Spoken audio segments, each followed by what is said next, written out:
He only offered shelter to a foxwoman, and she fell in love with him instead. Rain had been falling for 3 days straight, drumming against the rooftops of the sleepy village and turning the narrow dirt paths into rivers of mud. Eirik, a solitary woodsman who lived on the edge of the forest, rarely ventured into town, preferring the company of his axe and the wild creatures of the woods.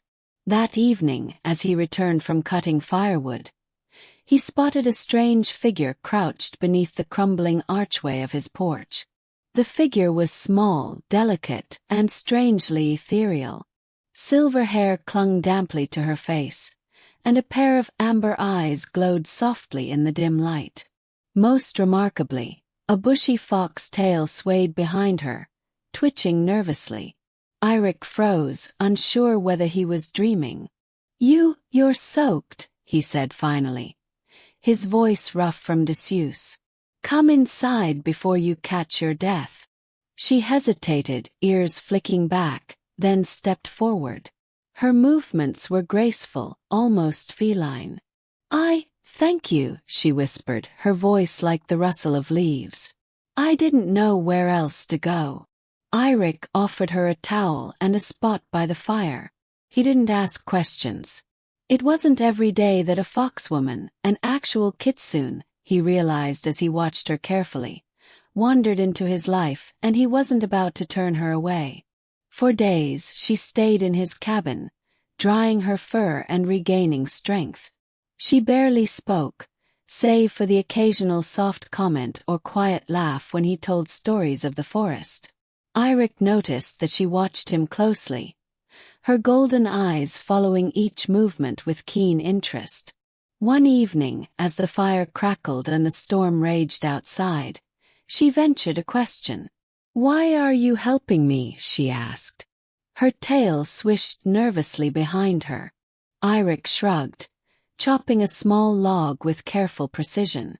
"Because no one should be left out in this weather," he said simply. "Everyone deserves shelter." She tilted her head, a soft, wistful smile brushing her lips. "You're different from others," she murmured, almost to herself. "Most humans fear my kind." "I don't," Eirik said plainly, not meeting her eyes.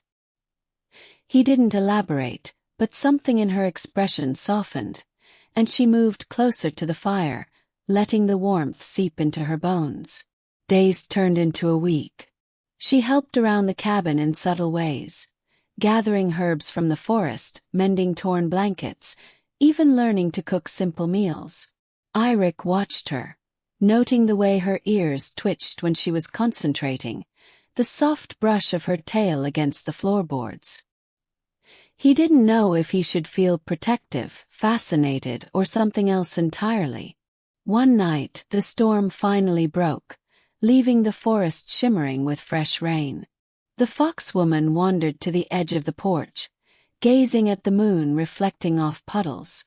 "You should go," Eirik said, stepping beside her. "Your kind doesn't belong in human settlements. Someone will see you, and, she prompted gently, her voice barely above a whisper. "I don't know what will happen," he admitted.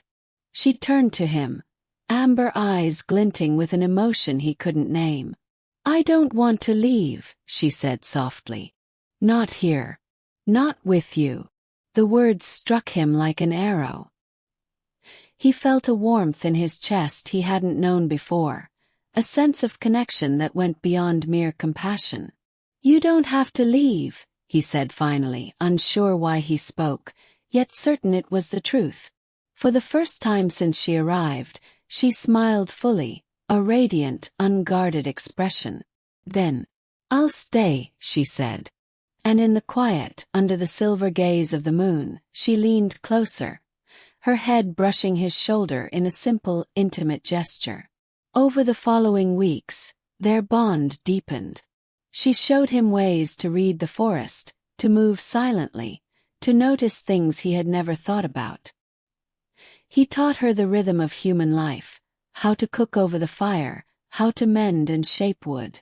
They fell into a routine of shared existence, companionship turning slowly into something tender, something neither dared to name aloud.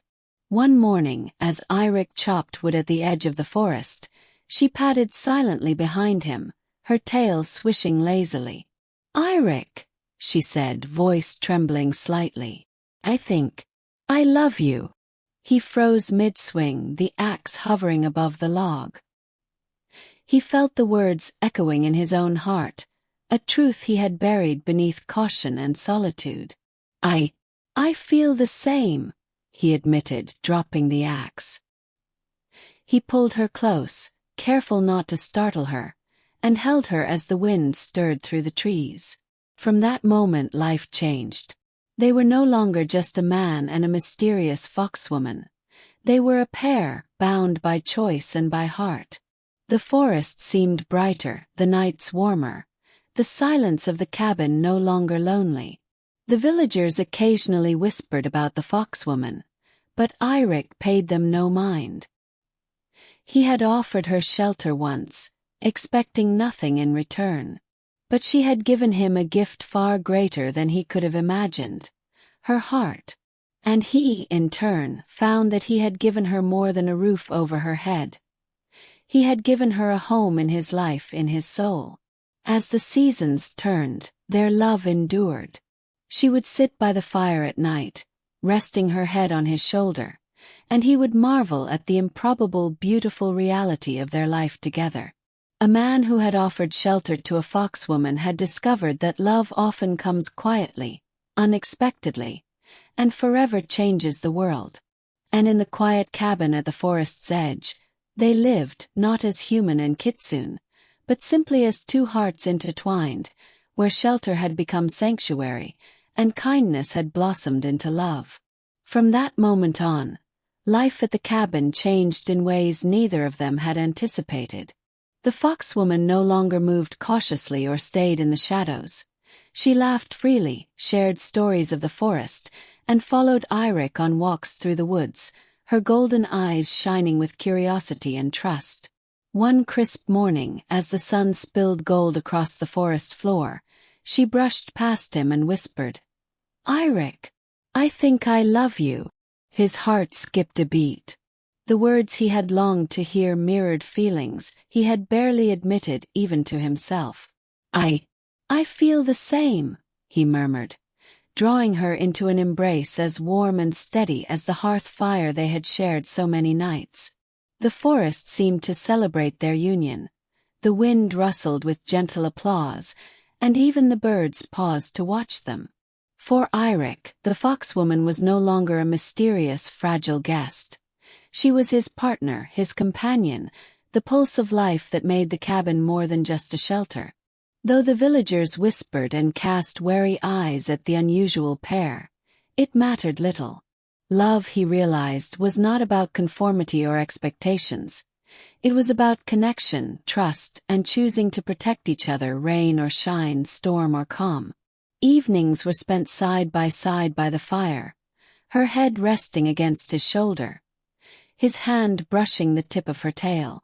Shelter had been the beginning, but what they found was far greater, a home in each other's hearts.